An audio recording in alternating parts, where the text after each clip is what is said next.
an exciting time when a Jewish boy became 12 years old.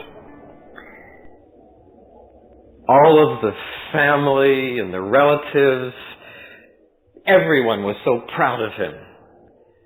Because now, in the eyes of the local synagogue and the family, he was no longer just a boy. But now he was entering into a stage of life where he was responsible for his own actions and his own sins. No longer were his mother and father looked to and said, "What are you going to do about your boy?" They looked to him because he was now a Bar Mitzvah boy. The word bar in Hebrew means son. The word mitzvah meant law. He was a son of the law, meaning that he was now responsible to the law for himself. And so it was in Nazareth when Jesus became 12 years old that there was a lot of excitement. Jesus had begun to prepare for his bar mitzvah by memorizing portions of Scripture that he was going to have to recite that Friday evening when he went into the synagogue. Mary and Joseph began preparing for all of the relatives that would be coming in for the celebration. It was truly an exciting time. And finally the great day arrived. Jesus' birthday had come sometime during the week, and now that Friday evening, the first Friday evening of after he is 12, he comes into the synagogue. The synagogue in Nazareth probably wasn't much. A building with mud walls, a thatch roof most likely, probably mud smeared on the floor, hardened and swept clean. All of the men who come in sit on one side, and all of the ladies that come in sit on the other side. And Jesus came forward and he sat on the front row waiting for the rabbi to give him the nod for his time to recite all that he had memorized. How many of you have ever recited a poem for 13 Sabbaths in one of your churches when you were a little kid? Can I see your hands? Do you remember how you felt? You had memorized that thing and you just, you sat there and your knees were jelly and your stomach was turning inside out and you just thought they would never get to you, and you just knew that when they did you would forget it all. And maybe sometimes you did. And Jesus sat there, for this was one of the greatest moments of his young life. And finally the rabbi had finished the introduction to the service and he nodded, and Jesus came forward and he stood there, and for the first time now in his life, the rabbi will take a prayer shawl. And he takes the prayer shawl and he puts it around Jesus' neck. And as it hangs down around him, he is just almost overwhelmed with the solemnity of the occasion. And then in his squeaky, changing voice, he recites what he has memorized. And all of the men sitting on this side of the synagogue are beaming, remembering their bar mitzvah days. And some of the ladies on this side are wiping away a tear, saying, "Well, he was just a baby yesterday." Now after he is done, the rabbi comes and takes him by the hand. And he leads him to a great chest that was on the wall of the synagogue. It was a great box. It was called the Ark. And the rabbi went and he opened up the doors of the Ark, and then he reached in and he pulled out one of the scrolls. It was a great thing for a community to have some scrolls. Not every community was able to have very many. And he now takes and hands the scroll to Jesus. And he begins opening it and turning it to the place where Joseph had directed him to do. And for the first time now, he reads from the sacred word that evening for the whole community. It was an exciting time for a Jewish boy to become 12 years old. Another thing that made it very exciting for Jesus was that now that he was 12, he was going to be able to go with Joseph and Mary for Passover to Jerusalem. All of the years previous, they had always gone off and left him there in Jerusalem with some of the older folks who weren't up to making the journey, for it was a long journey, almost 70 miles down to Jerusalem, and that was a rough journey for those who had gotten older in life. They usually stayed behind and were babysitters for the younger and sturdier ones to go. Jesus' birthday most likely was in the spring sometime. We're not sure exactly when. We know that Passover time came in the spring. And so it was very soon after his Bar Mitzvah that the family begins to make preparations to go to Jerusalem. The only other time that Jesus had been to Jerusalem was when he was 40 days old, and he obviously doesn't remember anything about Jerusalem from that trip. All that he knows about the city is what he has heard from all of those who have made the trip, and what he has read from the few scrolls that he's been able to get his hands on. Finally, everything is in readiness to go. There's a great caravan beginning to assemble in the center of Nazareth. It's an awful lot of excitement. Awful lot of food and clothing and preparations are made. And Jesus is ready before the sun is up that day, and he's out there standing in the center, and he's just waiting and just wishing everyone would come so they could get on their way.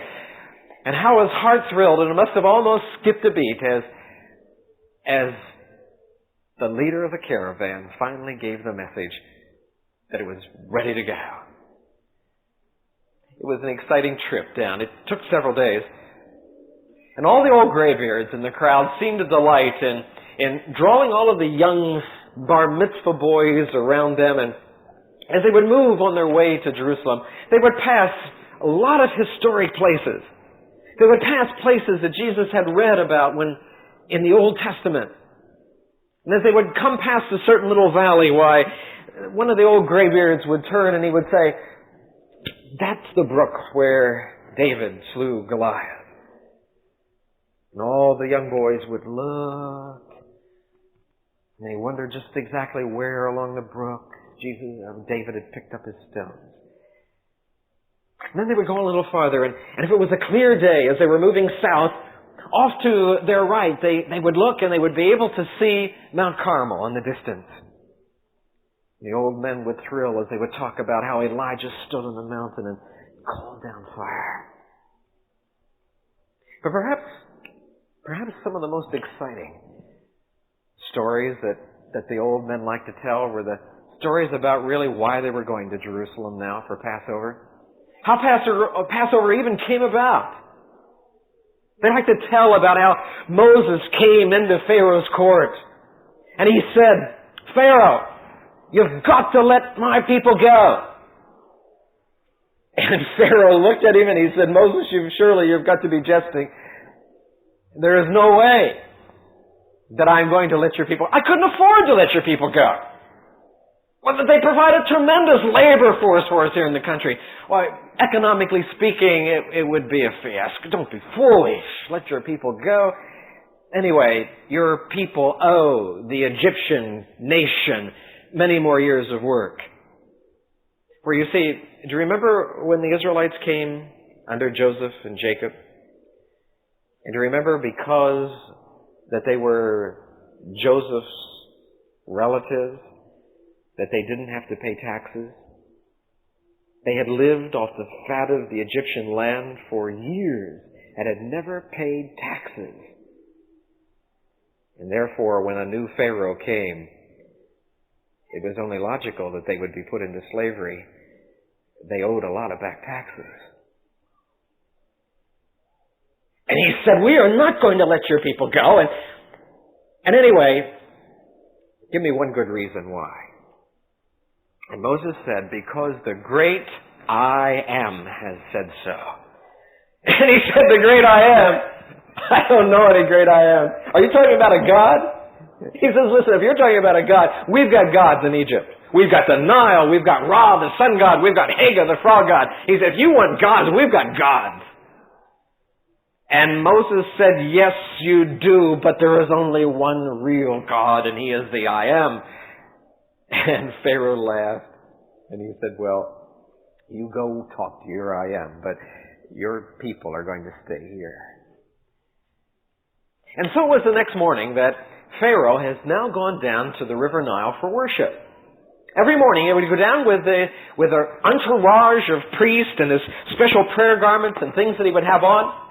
And as he would go down, we're told that he would wade up to his waist in the River Nile. And he would have a handful of incense in each hand, and as he would begin to sprinkle the incense out over the river, he would begin to pray to it. And as he is standing there praying to the River Nile, with another god of his rising in the east, and he will now soon pray to that god, suddenly Moses and Aaron appear on the riverbank. And Moses cries out, "Pharaoh, are you going to let our people go this morning?" And Pharaoh looks up greatly disturbed, and he says, "Moses, have you no respect for a man's worship in his early morning devotions? I'm praying, can't you see? No, I'm not going to let your gods go, your people go. Our gods here, they're the ones that are important." And Moses said, "You think the Nile is important? There is hardly a god greater than the Nile. If only one is greater, it would be Ra." And we're told that at this point, Moses hands his rod to Aaron. And Aaron takes the rod, and Moses smiles and nods to Aaron. And Aaron sweeps that rod out over the river, and it turned into instant blood, one giant clot. And Pharaoh is standing in the midst of it. And he looks at his precious, beautiful prayer garments that he's wearing that morning, and they're soaking it up. And he has to almost, wade out like wading out a pudding to get to the shore. And he gets out to the shore and he looks at his priest and he says, "Do something!" And they make incantations and wave their sticks and nothing happens. And Moses said, "Are you going to let my people go?" And Pharaoh said, "We'll see about this." And he stomps back home, and as he comes in and he changes his garments and he comes and sits down at the breakfast table, the cook comes in and he says, "I'm sorry, sir, there's no breakfast this morning." And Pharaoh says, "There's no breakfast, why?" And the cook said, "I can't explain it, sir, but a short time ago, all of the water in the kitchen pot turned to blood." And we're told that the only water that the Egyptians had for the next several days to drink was they went down to the River Nile and they dug holes in the riverbank, and a very foul, brackish tasting water came into those pools. And that's all they had. And finally, after several days, and every possible incantation that Pharaoh's priests could ever come up with, Pharaoh called him in and said, "Moses, we need help. I'll let your people go." And we're told that Moses gave Aaron his rod, and Aaron went over to the window, and he waved the rod out over the land, and there was water. And Pharaoh started to laugh. He said, "I got you. We've got water, and you're not going anywhere." And Moses said to him, "You worship Haga, the frog god, don't you?" "Oh, yes," said Pharaoh. "Haga is a very important god." "Well," Moses said, "I tell you what, if you like frogs, we'll give you frogs." And he nodded to Aaron, and Aaron waved out the rod, and the frogs came. And I'm not talking about 5 or 10 or 15 frogs. I'm talking about millions of them. Herds of frogs came leaping and jumping out of the Nile across the land. Now, I'll tell you, 1 or 2 frogs, that's all right. I like to go for a walk on a summer evening and listen to a few frogs singing off in the distance. But nobody likes to crawl down between the warm, dry sheets of his bed and feel cold, clammy frogs down there. There were frogs everywhere. And because they were their gods, and because they worshipped them, that you can't kill your god. We're told they had to be careful where they walked. They had to sort of shovel their feet along, pushing the frogs out of the way, lest they step on one. Well, it got so bad that people didn't even know what to eat anymore. When Mother put tapioca pudding on the table at night, they just weren't too sure what it was. And Moses was called in, and he, you know what happened. Going to let him go? No. Yep. No. Yep. No. I think what's really interesting is the way they got rid of the frogs. Aaron went over to the window. He waved out the rod. Got rid of the frogs. Technically. They all died. That's why about 2 or 3 plagues on down the line we have all the flies. Because they had heaped up mounds of heaping, rotting frogs in the hot Egyptian sun. Can you imagine the stench of the land? There was Apis, the bull. Oh, they worshipped Apis, the bull. He was a tremendous god. And we're told that one of the plagues was anthrax, and it went through, and one morning Apis died. And then finally the great Ra, the great sun god, the plague of darkness, it came and fell across the land. Who is the great I am? Oh, I'll tell you, as the old graybeards talked to the Bar Mitzvah boys, and they talked about who the great I am was, they had a lot of fun laughing at the Egyptians. But they didn't laugh anymore when they came to talk about the 10th plague. That 10th plague, the real reason now why they are going to Jerusalem for the Passover. Because for every family that had put the blood on the doorpost on either side and the blood above, the angel of death passed over that house. The salvation in the blood, the passing over. And so it is, there's a great amount of solemnity as they talk about the Passover. Finally, after days of many exciting stories, they arrive at Jerusalem. It was an exciting morning as they crested a hill, and there was the holy city. Oh, how Jesus' heart throbbed with excitement because in the holy city there was a temple. And as they crested the hill and the sun was shining down upon the holy city, Jesus looked out and all of the pilgrims began to sing, "Glory and peace be unto Zion, and glad tidings unto those that enter thy city." And as they are singing, Jesus' breath is taken away at his first glimpse of the temple. The temple was a fantastic structure. It's set up on the top of Mount Moriah. It was 26 acres in size. And it was covered with pure white marble that had been imported from Europe by Herod the Great. Beautiful, great slabs of white marble all around it. And on the top there was a great dome laden with pure gold. And we're told as the sun would shine out of the Palestinian sky upon that dome of pure gold, it would reflect and shimmer and give the appearance that the sun itself was resting on the top of a great white snow castle. Breathtaking. Jesus can hardly wait to get in there to see the worship that's going on. Now we're told by historians that during the time of Jesus, about 2.5 million pilgrims flowed in from all over the world for Passover. And there was no possible way that the accommodations within the walls of Jerusalem could house that many people. And therefore we're told that as a result of that, there were tents outside the city walls on all of the hills almost as far as you could see. Wall-to-wall tents like the Oregon camp meeting. People everywhere.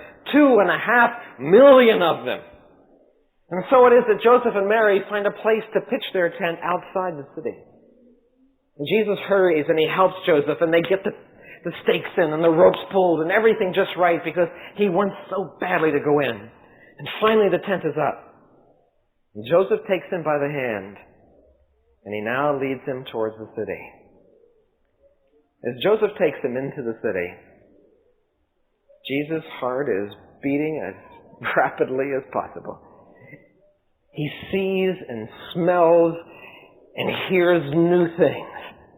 Hears languages that he's never heard before. There's little booths and bazaars all through the streets of the city where people are selling all kinds of strange and new kinds of foods that he has never seen before. He sees garments and dress that he has never seen. For people have come from North Africa and Asia Minor and as far as Italy, and people have come in from Mesopotamia. And one of the things that really thrills young Jesus as he moves through the streets of the city are the fact that there are so many Roman soldiers in their fine uniforms, their great, splendorous armor and their long red capes and their big red plumes. And he had, every once in a great while a Roman soldier would pass through Nazareth, but here in this great crowd there were Roman soldiers everywhere. And even though they were the enemy, every boy is impressed by the splendor of a uniform. But Jesus, most of all, can hardly wait till they get to the temple. And now Joseph brings him to the gate of the temple, and the crowd is pushing and milling, surging to get in. As Jesus is on his way in, he looks up, and over the entrance to the main gate to the temple, carved in that white marble, there was a beautiful, gorgeous grapevine. For all through the Old Testament, Israel had been symbolized by a grapevine. And some great artists had now engraved a grapevine right in the white marble over the entrance of the temple. And embedded in that were leaves made out of pure silver. But even better than that, embedded among the leaves were clusters of grapes made out of solid gold. It was a fantastic structure. Beautiful work of art. But Jesus only has time to get a glimpse of it, for the crowd is pushing, and he just is swept along with Joseph inside. And now as he comes inside, he can hardly believe what he's seeing. His heart is a bit shattered and disappointed. For somehow in his young mind, he had expected that as they would be swept inside, he would find people in there praying. But there wasn't anybody in there praying. There wasn't anybody in there P-R-A-Y-I-N-G. There were people in there praying P-R-E-Y-I-N-G. The priests were preying upon the people. They were cheating them out of money and animals, and Jesus is, one of the great shattering things in his young life was the first time he comes into the temple. And I really believe that somehow right there, that very first time as he comes in, he determines in his heart that someday, somehow, he is going to be able to do something about that. 18 years later, he did. But he is only 12 today. Perhaps he thinks, if I get up and further into the temple, up into another court, there, the people will be praying. And we're told that he slipped up the 18 steps that were up to the next level. And as he goes up those 18 steps to the next level, he is there disappointed. And so he decides that he will go into the inner court itself, and he goes up 12 more steps. And there as he comes up, he gets a glimpse of a mass assembly line, a slaughter of animals. One of the Roman governors after Pilate, in an endeavor to impress the emperor with how important the position of being governor in Jerusalem was, took a census of the lambs that were slain during Passover week. And during Passover week, from sunrise to sunset, for 7 days, they slaughtered one lamb every 30 seconds. There were mass assembly lines of sheep slaughter. And as they're coming along, the priest is slitting their throat, and they're catching the blood in a great golden basin. And that basin is now brought over, and it's poured out at the base of the altar. Now, obviously, there's got to be some facility for carrying away all this blood. For when you're pouring out all of this blood at the base of the altar, basin after basin, every 30 seconds, another basin full of blood. Obviously, pretty soon you're going to be up to your ankles and up to your knees, and it's going to be flowing down. And so they actually had pipes.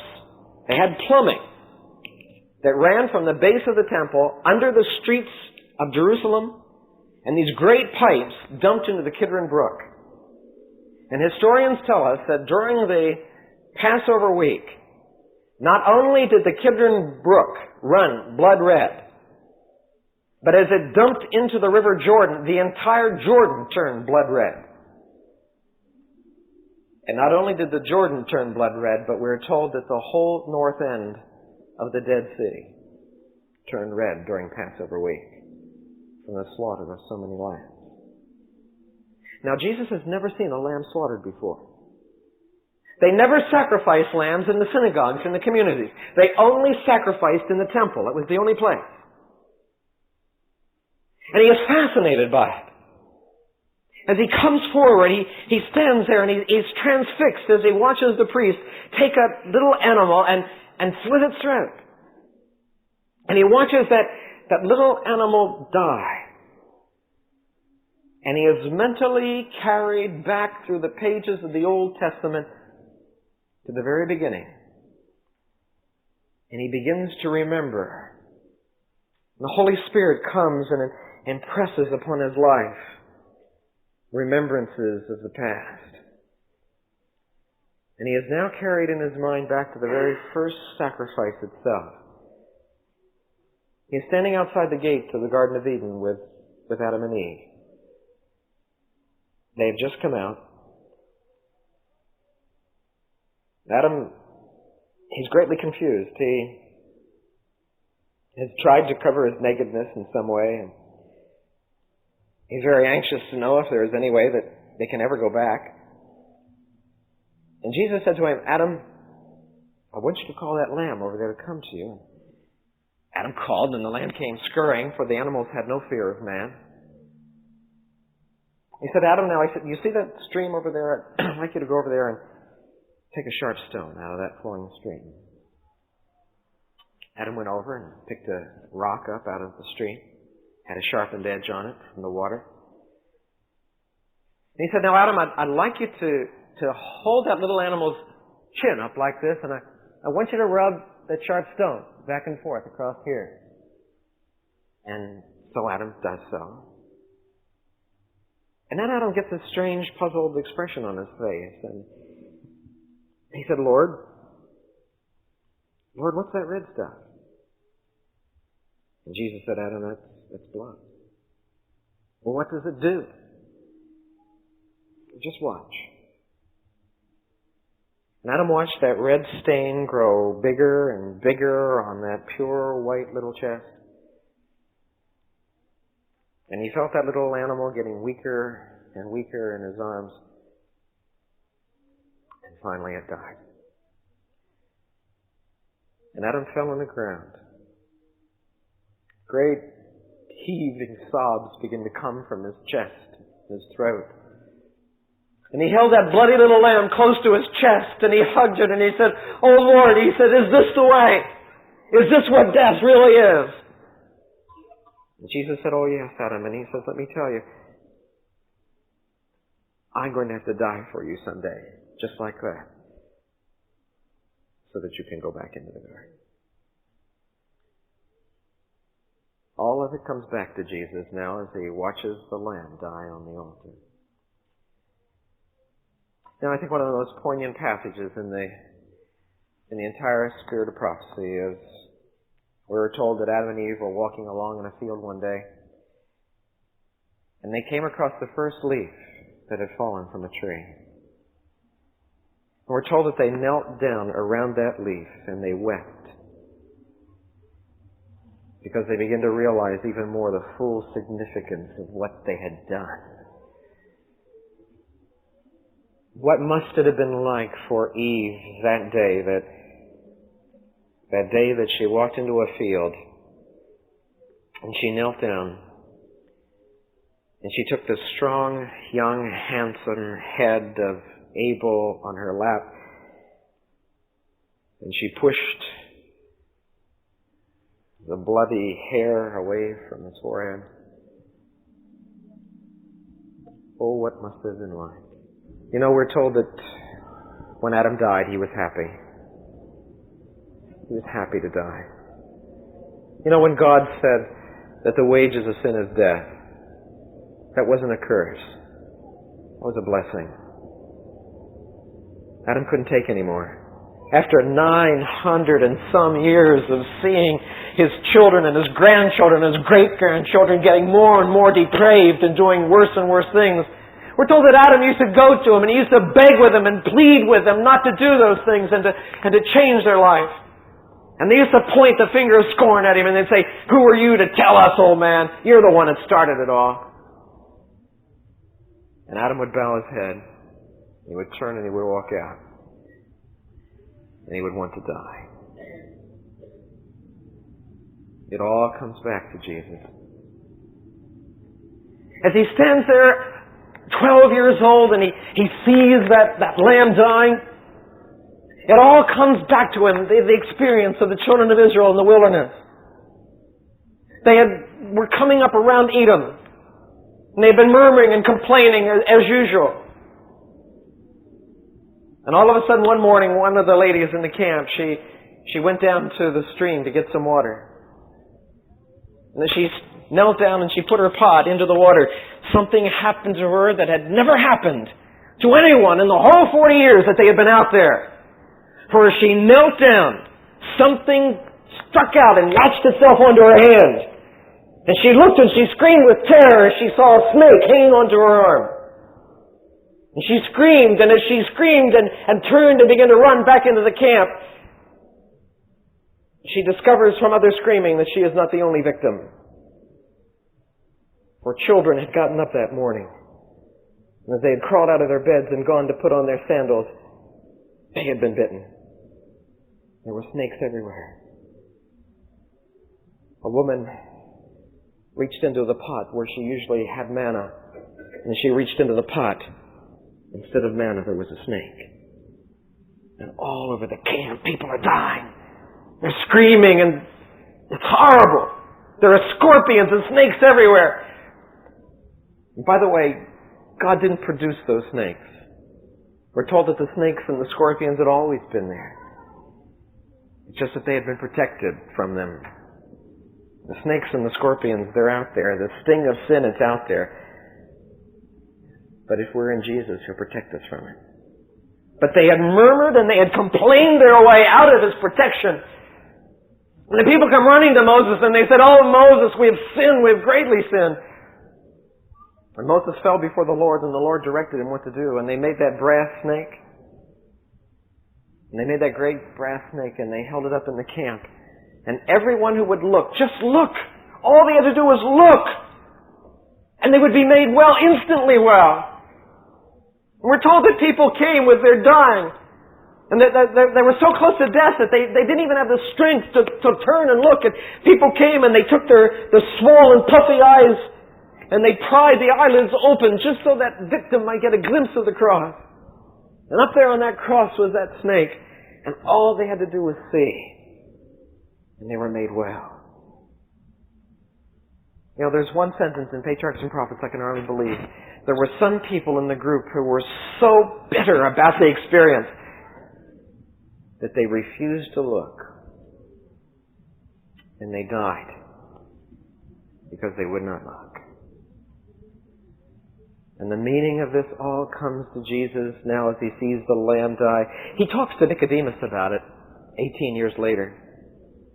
He said, "As the Son of Man must be lifted up, as Moses lifted up the serpent in the wilderness." That serpent was the symbol of sin and death and everything that was horrible and wrong in the world. And as Jesus Christ someday is to be lifted up on the cross, He actually becomes sin for us. He takes upon Himself all of our guilt and all of our responsibility, everything. And He will hang on the cross for us and become sin. And all we have to do in order to be saved is to look at that cross and believe that in there, in that cross, there is salvation. A look at the sacred cross of Jesus Christ. That's where it is. And it all comes back now to Jesus. He understands. It was an exciting time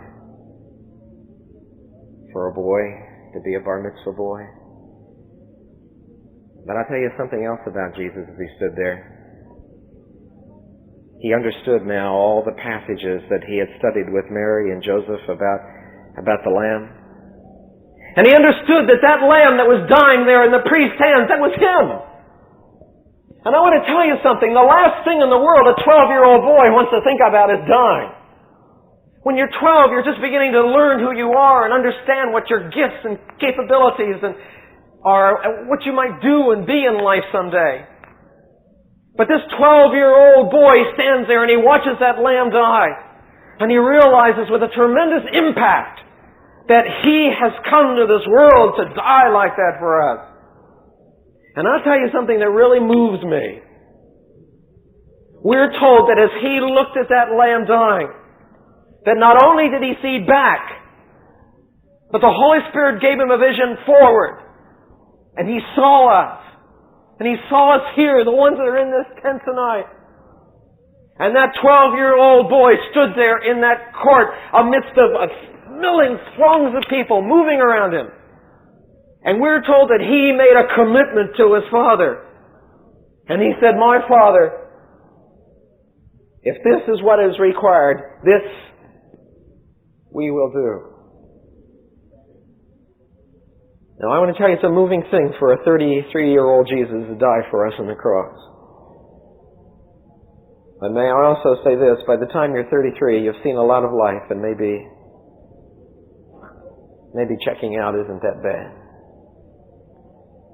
But when you're 12 years old, that 12-year-old Jesus stood there and he said, "I will die for you."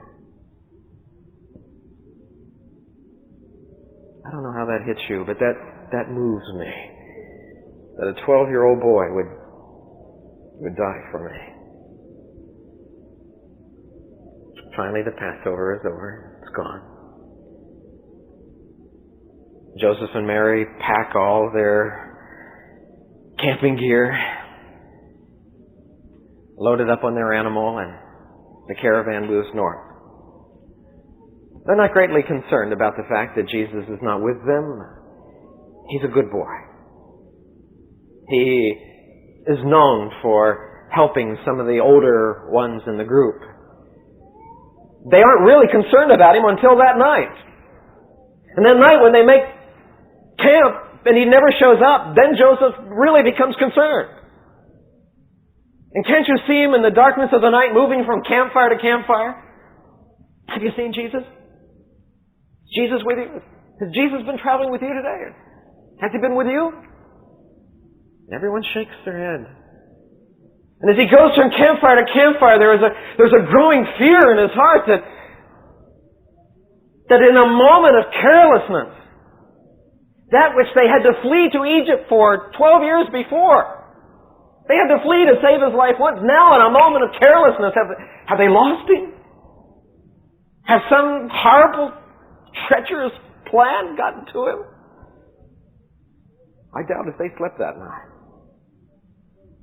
I mean, I could not sleep if it was my son. And knowing that your son is the Redeemer of the world, the responsibility of that. I tell you, as soon as the sun came up that it was light enough to travel, they were on their way south to Jerusalem. But as they had traveled a whole day north, it's another day to get south. And they get down there too late that night, and they can only talk to a few people outside the city. It's not until the next morning that they get in the city. And now he's moving through the streets of the city, and he comes to a shopkeeper, and he says to him, "Have you seen a little boy, little Galilean boy, about that high? He's got a white robe on with a little red stripe." And no one is seen. Shop to shop through the streets. And then Joseph remembers Jesus' tremendous fascination with the temple services. And he goes to the temple, and as they come, they go through all the courtyard, and nothing. And we're told that in the temple there was a wing where the great learned doctors would come and discuss the fine points of the law. And Jesus had found his way there. He'd gone in and was sitting at the back, and he was listening to one of the great discussions on the fact that it was time for the Messiah to come, and the Messiah was going to take the throne and was going to liberate them from Rome and all that stuff. And Jesus put his hand up in the back, and at first he's not even acknowledged, but he's persistent. Finally, one of the great old learned sages, gonna, pass a little goodie on to this child and give him some recognition and says, "Yes, son, what can we do for you?" And Jesus said, "Sir, if all the things that you say are true, how does Isaiah 53:5 fit into that?" "Oh, well, son, it's this way." And he gave him an explanation, and Jesus said, "Well, sir, if that's true, how does verse 7 fit?" "Well, son, it's like this. Maybe one of my learned colleagues would like to help on that one. Would you like to explain that to the boy?" And he made an explanation, and Jesus said, "Well, what about Psalm 22, verse 1?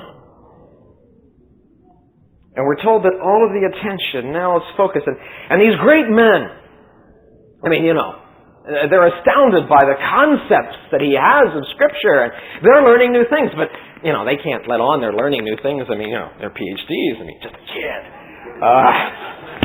So they're asking him questions under the guise of quizzing his knowledge.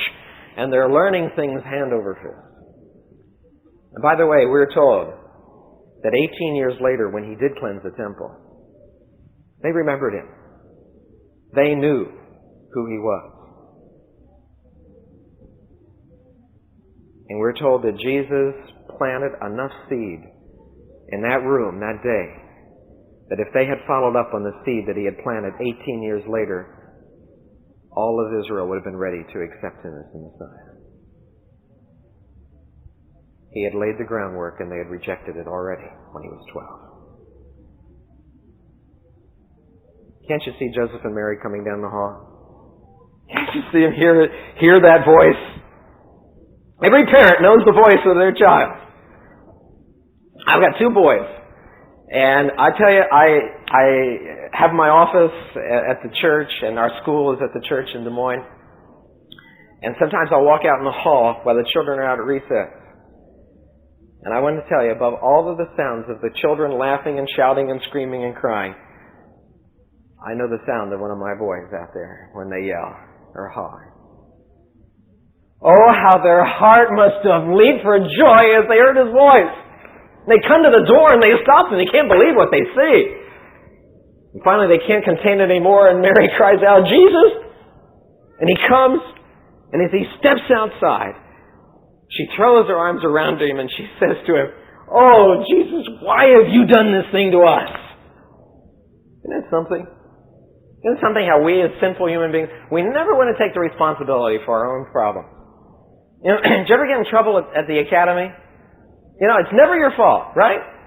It's always the dean doesn't like you, or the teacher doesn't like you, or the principal, man, he just got it in for him, Sin does that to us. We never want to take responsibility for our own faults. It's always, our environment, and it goes back to the beginning of sin. We're told that Eve was genuinely deceived at the tree. She really was. She took the fruit from the tree. She ate it. She was genuinely deceived. She really thought that what the serpent said was true. He really passed a goodie on to her. He said to her, "Have you ever heard a snake talk before?" And she said, "No." He said, "I can talk because I ate the fruit of this tree." "Now," he said, "if you, who can already talk, eat the fruit of this tree, can you imagine what it will do for you? It will make you like God." She took it. She ate it. And she was thrilled with it. She came to Adam. And the Bible tells us that Adam was not deceived. Adam was so overwhelmed with love for Eve and the sorrow of the situation that great, noble Adam says, "Eve, if you are going to die, I will die with you."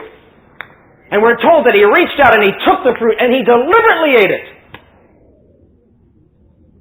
Great, noble act. And then that evening when Jesus came looking for them, and they're hiding in the bushes,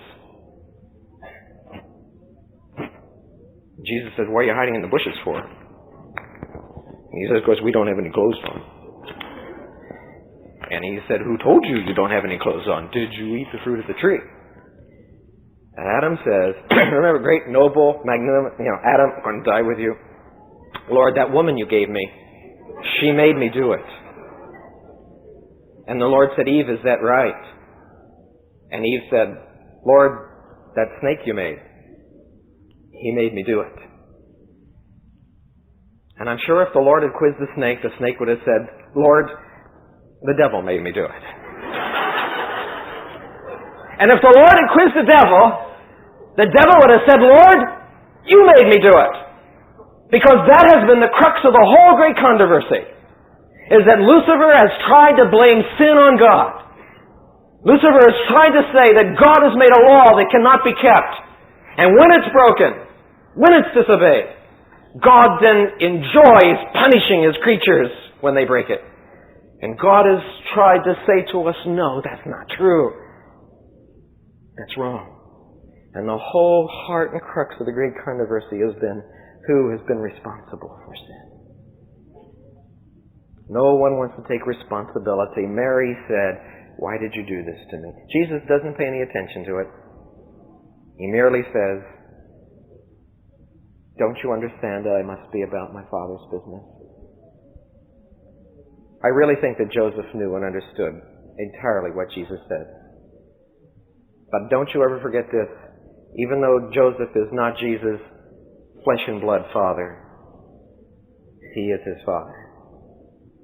He loved that boy. He held him in his arms. He nurtured him. He taught him how to work in the carpenter shop.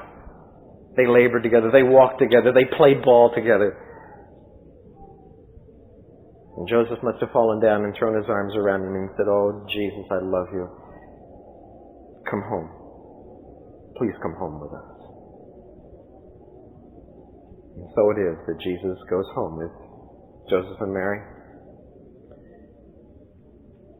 It brings an end to a very exciting chapter in the life of our Lord. Jesus, the Bar Mitzvah boy. Jesus, the 12-year-old boy who sees a lamb die for the first time and says, I'm going to do that. I tell you, I love Jesus. I really love Him.